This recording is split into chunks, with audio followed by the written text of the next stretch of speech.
Bienvenue à tous, on est sur Investir Day et c'est au Carrousel du Louvre à Paris et c'est le premier rendez-vous des investisseurs et des actionnaires. Bonjour, on est très content de vous avoir avec nous, Pierre Cesarini. Bonjour.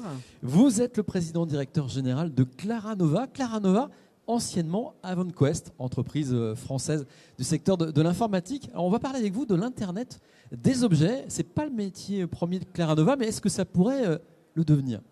Donc aujourd'hui, Claranova est un groupe technologique qui couvre les secteurs de l'Internet, du mobile et de l'IoT. Donc on est présent sur les trois grandes révolutions technologiques des 30 dernières années. Aujourd'hui, c'est un groupe qui fait, on a annoncé nos résultats, 262 millions de chiffre d'affaires.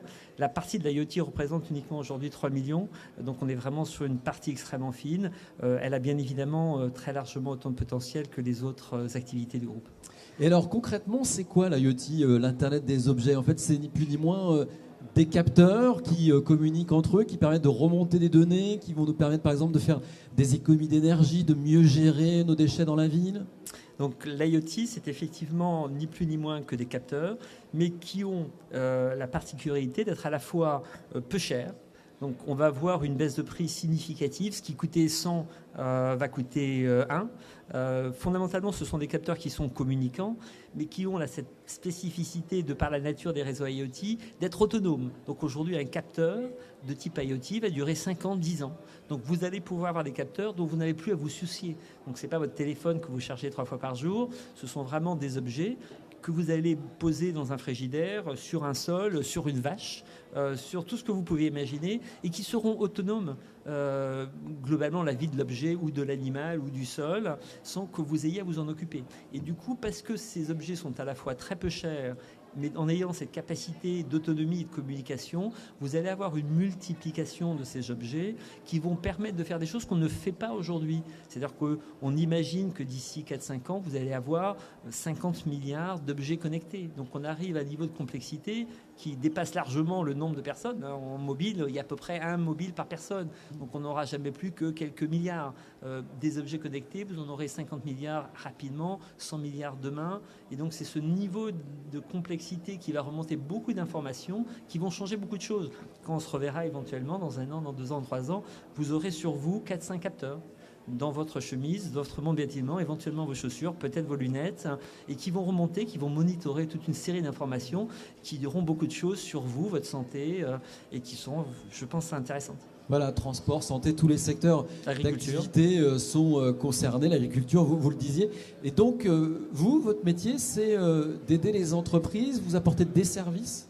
Donc aujourd'hui, vous avez 3 typologies d'acteurs dans l'IoT. Vous avez des gens qui font les objets en eux-mêmes. Donc vous avez des gens qui sont aussi bien, qui font des composants comme Intel, comme Qualcomm.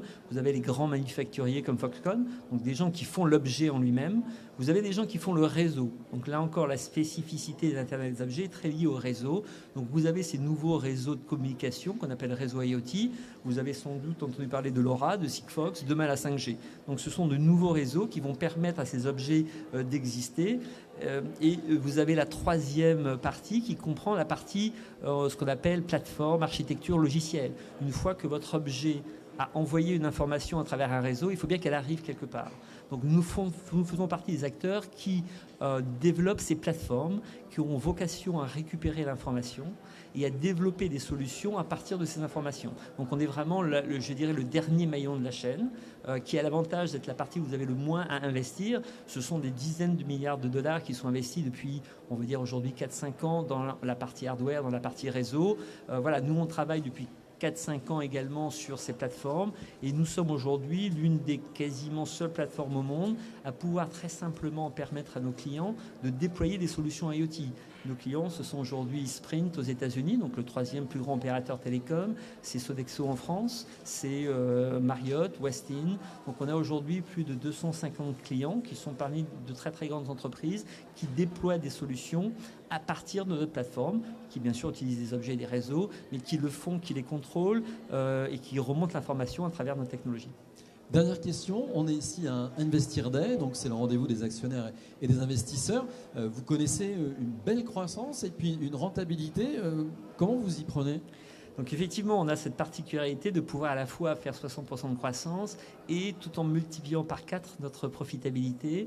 ce qui est assez inhabituel. Souvent, les boîtes de technologie ont la tendance d'acheter la croissance. Et aujourd'hui, on ne demande pas à un Uber de gagner de l'argent. Donc aujourd'hui, c'est vrai que Claranova est capable à la fois d'avoir croissance et profitabilité. Pourquoi ? Parce que à la fois, nous avons des modèles économiques qui sont ce qu'on appelle à BFR négatif. Donc, c'est-à-dire qu'on va récupérer l'argent de nos clients avant de payer nos fournisseurs. Quand on va vendre des photos sur Internet ou sur mobile, on va effectivement récupérer l'argent et payer nos fournisseurs après. Donc on est à BFR négatif. On est également sur des modèles qui sont premium et low cost, mais qui sont récurrents. C'est-à-dire qu'aujourd'hui, la façon dont on gagne de l'argent est essentiellement parce que nos clients reviennent. Si vous prenez la partie mobile, 85% de notre chiffre vient de clients existants.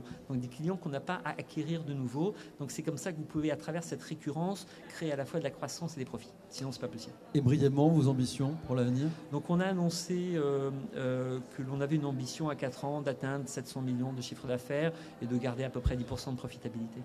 Merci Pierre Cesarini. Je le rappelle, vous êtes le président directeur général de Claranova. Je vous remercie.